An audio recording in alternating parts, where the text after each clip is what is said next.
Zdravíme diváky online přenosu z Carp Maratonu Tovačov. Jsme u týmu Sport Carp a poprosíme Dana Němce, jestli by nám neukázal návazec, který tady používají a kterým se jim nejvíc osvědčil.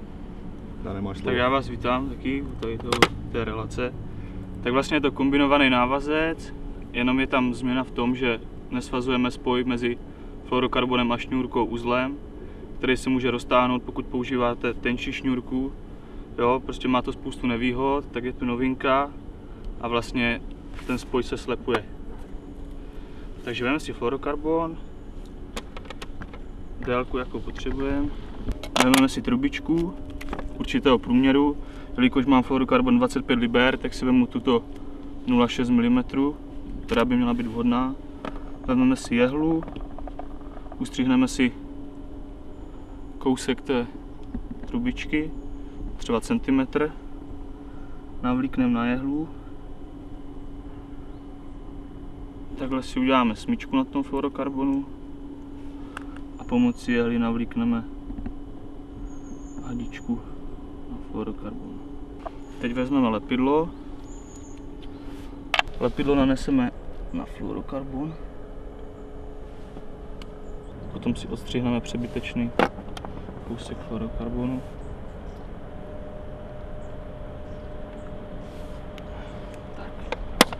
Tak první část je hotová, teďka na druhou stranu navlíkneme převolek proti zamotání. Teďka přijdeme k měkké části toho kombinovaného návazce, vezmeme si šňůrku měkkou, tady v tom případě aligátor ve 20 librách, děláme smyčku.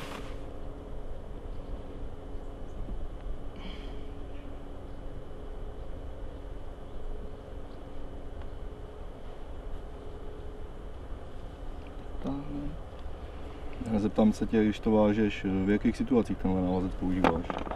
Používám ho hlavně při nahazování, kvůli zamotávání, ale i při vyvážce, protože ta tuhá část, ten fluorokarbon, dokáže při pokládání té montáže vlastně tu nástrahu dát dál od toho olova a neleží nám to jako při použití měkké šňůrky na olově. Vlíkneme nástrahu, v tomto případě plovoucí boilies. Dáte tady hodně na plovoučky? Tak je začátek závodu, takže zkoušíme vlastně, chtěli jsme nachytat co nejvíc ryb hnedka od začátku, ale bohužel se nám to nedaří. Navážeme háček, použiju teflonový háček, je to novinka od Dashimy. Tento tvar mám velice rád, je podobný slavnému Heavy Carpu. Vím, že používáš i na to, že zavážíte na poměrně velkou vzdálenost malý háčky. Používáte odpadávací zátěže? Ano, odpadávací zátěže. Jelikož vozíme zhruba 500 až 600 metrů, tak používám závaží 230 gramů. Tam je důležité asi, aby se dalo spolehnout na to, že to olovo odpadne, že? Protože jinak ten malý háček by se asi vyřezal. Používáme vlastně závěsky, díky kterým to odpadne. Že mají... Tak, navážeme háček.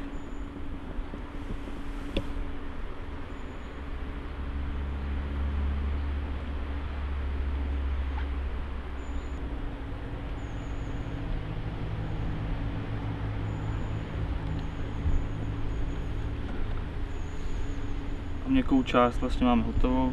Můžeme přidat klidně smršťovací hadičku, ale myslím si, že v tomto případě není potřeba k tomuto háčku. A nyní už spojíme vlastně s tou tuhou částí, buď pomocí, že si uděláme tady smyčku, vlastně smyčku do smyčky, anebo normálním uzlem, jako na obratlík. Takže takhle je montáž kompletní. Takhle je montáž kompletní. A ještě se tě zeptám, tady tenhle typ spojů na tom fluorokarbonu je u nás poměrně nová věc. Řekni nám k tomu něco víc, kde se to dá koupit, vlastně jak to funguje, jestli se dají koupit samostatně ty trubičky, nebo je to celý v sadách? Nejdřív si koupíte sadu, která se skládá z lepidla a z různých druhů průměrů těch trubiček. Každý používá určitý průměr toho fluorokarbonu, jo? Já třeba používám od 20 liber až do 50, takže využiju ty trubičky všechny. Ale kdo by používal třeba jenom ty 25 librový fluorokarbony a došly mu tady ty tenký, tak si může zvlášť už bez lepidla koupit v různých průměrech náhradní ty trubičky. Vlastně a takhle Takže Dane, děkujeme ti za ukázku a přejeme vám, ať vám to jezdí a ať se pěkně umístíte. Díky.